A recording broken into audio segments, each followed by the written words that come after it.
Mətndə qarşısında işarə qoyulmuş sözə əsasən cədvəli tamamlayın. İşarə qoyulmuş sözümüz pərdə sözüdür. Burada opera teatrında olan pərdədən söhbət gedir və o termin kimi işlənmişdir. Deməli, mətndəki funksiyası terminoloji funksiyadır. Fərqli funksiya olaraq həm informativ, həm də poetik funksiyada işlədə bilərik. İnformativ funksiya evdəki pərdədir. Misal üçün deyirəm ki, informativə biz pəncərədən pərdə astıq. Və yaxud da biz evdə pərdə astıq.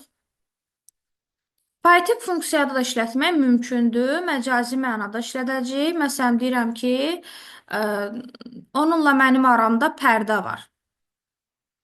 Onunla aramda pərdə var.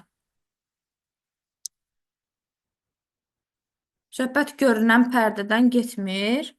Və yaxud da deyə bilərəm ki, filan kəsin gözündən pərdə asdım. Gözündən pərdə asmaq ifadəsində də pərdə məcazi mənada işlənmişdir.